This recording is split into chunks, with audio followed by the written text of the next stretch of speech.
जय महाराष्ट्र. आपले रिक्षा बांधव, परत टॅक्सी कॅब चालक बांधव, आत्ता सध्या महाराष्ट्राची म्हणजे महाराष्ट्र मुंबईची परत एवढी बिकट परिस्थिती आहे ना भावानो. आता सरकारनं बाईक टॅक्सीला परवानगी दिलेली आहे.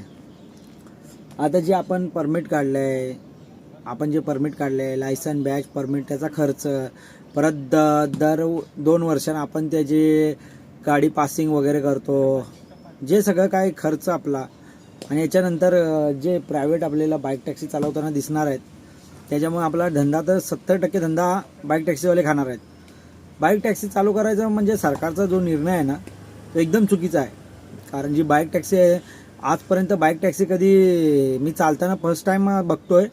काय माहिती सरकारला याच्यातून काय फायदा होतोय, काय सरकारनं सरकारमध्ये जे बसलेले आहेत त्या लोकांनी काय पैसे घेतले असतील XYZ, पण त्या सरकारनं थोडी तरी म्हणजे लाज वाकायला पाहिजे की आता जे चाललेलं आहे रिक्षावाल्यांच्या धंद्याची एवढी बेकार परिस्थिती आहे आज. म्हणजे या सरकारचं असं धोरण आहे वाटतं की जो गरीब आहे तो गरीबच राहिला पाहिजे. कारण म्हणजे जे गरिबांच्या पोरांनी चांगलं शिक्षण घेतलं नाही पाहिजे, अशी सरकारची मला वाटतं अशी धोरण आहे. म्हणून ही बाईक टॅक्सी चालू केलेली आहे. बाईक टॅक्सीवाला मी काय सांगतो, आमचा विरोध नाही, पण बाईकवाल्याला एवढे ऑप्शन आहे. झोमॅटो आहे, स्विगी आहे, कितीतरी ऑप्शन आहे त्यांना डिलिव्हरी करण्यासाठी.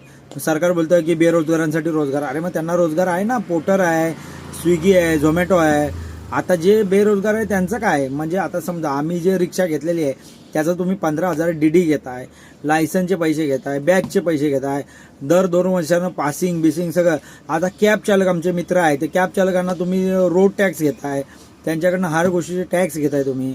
त्यांना फाईन पण पाहिजे एवढी मारताय. कुठे चुकलं तर त्याला 1500 रुपये फाईन मारताय. आता हा फाईन भरणार कुठून? आम्ही लोक जर धंदाच नाही करणार, जर हे सिंगल पॅसेंजर हे लोक घेऊन जाणार, आम्ही धंदा करणार कुठून? आणि जे आम्हाला जो प्रॉब्लेम होतोय, हा प्रॉब्लेम आम्ही सॉल्व्ह करणार आहे. आम्हाला काय, आम्ही ड्रायव्हर एकटा आम्ही दाखवू, तरी मी सर्व ड्रायव्हर मित्रांना एकच सांगू शकतो, उद्या 18 तारखेला आझाद मैदानावर आपल्या सगळं मित्रांना, जे कॅब चालक आहे, ते रिक्षा चालक आहे, प्लीज तुम्ही सगळ्यांनी तिकडे या, सपोर्ट करा प्लीज. कारण जे आत्ता होणार आहे ना, ते आपल्याला पुढे खूप त्रास होणार आहे. कारण हे सरकार आहे ना आपल्याला आजमवत आहे की मी बाईक टॅक्सी चालू केलंय, ह्यांना काय त्रास होतोय का, हे काय बोलतायत का, आपल्याला आजमवत आहेत.